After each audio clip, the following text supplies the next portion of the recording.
নাঙ্গলকোটে দেশনেত্রী বেগম খালেদা জিয়ার রোগ মুক্তি কামনায় ইফতার মাহফিল। দেশ বাংলা নিউজ 24, সময়ের সাথে তারুণ্যের পথে।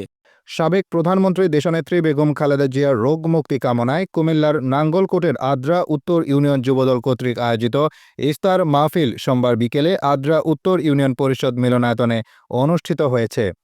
আদ্রা উত্তর ইউনিয়ন যুবদল নেতা জাহাঙ্গীর আলমের সভাপতিত্বে প্রধান অতিথির বক্তব্য রাখেন নাঙ্গলকোট উপজেলা ছাত্রদল সাবেক সাধারণ সম্পাদক সেলিম জাহাঙ্গীর মন্টু। প্রধান মেহমান হিসেবে উপস্থিত ছিলেন বৃহত্তর আদ্রা ইউনিয়ন বিএনপির সাবেক সাধারণ সম্পাদক গোলাপ হোসেন গোলাপ। যুবদল নেতা মহিন উদ্দিনের সঞ্চালনায় বিশেষ অতিথির বক্তব্য রাখেন বৃহত্তর আদ্রা ইউনিয়ন ছাত্রদল সাবেক সাধারণ সম্পাদক ওমর ফারুক, কুমিল্লা দক্ষিণ জেলা যুবদল সাবেক কৃষি বিষয়ক সম্পাদক আলাউদ্দিন কিরণ, আদ্রা উত্তর ইউনিয়ন স্বেচ্ছাসেবক দল সাবেক আহ্বায়ক মাস্টার সাইফুল ইসলাম, আদ্রা উত্তর ইউনিয়ন যুবদল ভারপ্রাপ্ত সভাপতি নাসির উদ্দিন সালমান, উপজেলা ছাত্রদল নেতা এম.এ. মাহফুজুর রহমান, আদ্রা উত্তর ইউনিয়ন স্বেচ্ছাসেবক দল যুগ্ম আহ্বায়ক জিয়াউর রহমান ব্যাপারী, ৬ নম্বর ওয়ার্ড বিএনপি নেতা আব্দুস সোবহান, ৪ নম্বর ওয়ার্ড বিএনপি সভাপতি ইয়াসিন, বিএনপি নেতা আব্দুল লতিফ মিলন, যুবদল নেতা কেফায়েতুল্লাহ, ২ নম্বর ওয়ার্ড বিএনপি নেতা আবুল সোয়াব, যুবদল নেতা কামাল হোসেন, হুমায়ুন কবির, আদ্রা উত্তর ইউনিয়ন স্বেচ্ছাসেবক দল যুগ্ম আহ্বায়ক আব্দুল কাদের সহ আরও অনেকে। অনুষ্ঠানটির সার্বিক ব্যবস্থাপনায় ছিলেন যুবদল নেতা খোরশেদ আলম, কাজী নুরুল ইসলাম, নুরুল আলম, এস.এম. রানা, মুন্না, সাইফুল ইসলাম হৃদয়। অনুষ্ঠান শেষে দেশনেত্রী বেগম খালেদা জিয়ার রোগমুক্তি কামনায় দোয়া মোনাজাত করা হয়। মোনাজাত পরিচালনা করেন আদ্রা উত্তর ইউনিয়ন পরিষদ জামে মসজিদ খতিব মাওলানা শামসুল হক। ঐক্যবদ্ধভাবে আন্দোলন সংগ্রামে ছিলাম। আমরা অতীত চেষ্টা করেছি জনগণকে সাথে নিয়ে যে কোনো আন্দোলন সংগ্রাম, যে কোনো কর্মসূচি পালন করার জন্য।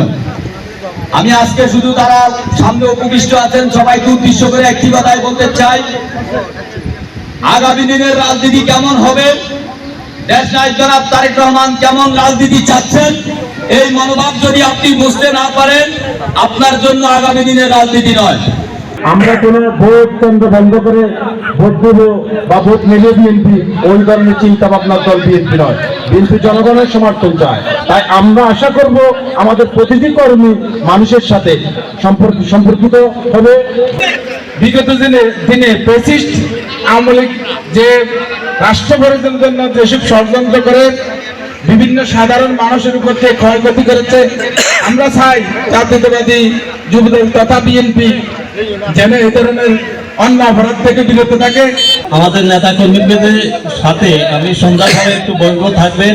আর আমাদের বৃহস্পতিবারে আলহাজ আব্দুল গফুর ভূঁইয়া মেলকট মাদ্রাসা মাঠে ইফতার পার্টি হবে। আপনারা আমার নেতা কর্মীরা সবাইকে আমি দাওয়াত করলাম। গত 17 বছর আমার মনে হয় এভাবে আমরা কখনো ইফতার মাহফিল আমরা করতে পারি নাই।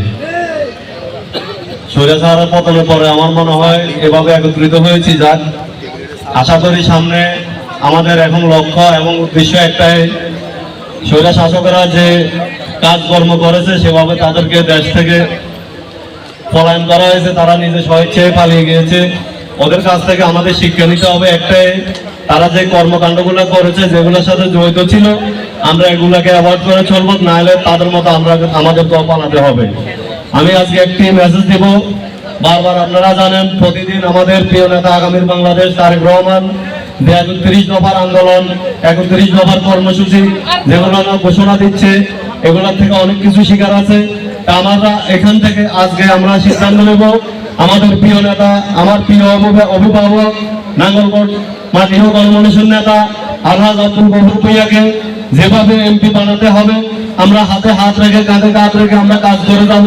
আমরা চাই না আওয়ামী লীগের মতো আমরা ভাগ বটরা নিয়ে, এই যে টিসিপি নিয়ে, এই যে কাজকর্ম নিয়ে আমরা ওগুলো গণতন্ত্র সৃষ্টি করে আমাদের প্রিয় নেতার এবং বিএনপির আমাদের বদনাম যেন না হয়। আমি শুধু মেসেজটি দেব, নাঙ্গলকোট উপজেলা প্রত্যেকটা ইউনিয়নে পেশার কম অনেকগুলো দুর্নাম ছড়িয়ে পড়ছে। আপনারা জানেন মামলা খাচ্ছে, চাঁদাবাজি মামলা হচ্ছে। তার মধ্যে আমাদের সাথে আপনারা জানেন বিএনপিকে বাঁচানোর জন্য অনেকগুলো গ্রুপ একত্রিত হয়েছে। নাঙ্গলকোটেও একই অবস্থা। আপনারা জানেন জনপ্রিয়তার শীর্ষে আমাদের প্রিয় নেতা আলহাজ আব্দুল গফুর ভূঁইয়া। প্রিয় নেতা গফুর ভূঁইয়া আজকে বিগত 17 বছর কোন পোস্ট পদবি ছাড়া এত জনপ্রিয়তা তাহলে আমরা মনে করি নাঙ্গলকোট সামনে গফুর ভাইয়া ছাড়া আমরা আর কাউকে চিন্তা ভাবনা আমরা করতে পারবো না। দেশ বাংলা নিউজ 24, সময়ের সাথে তারুণ্যের পথে।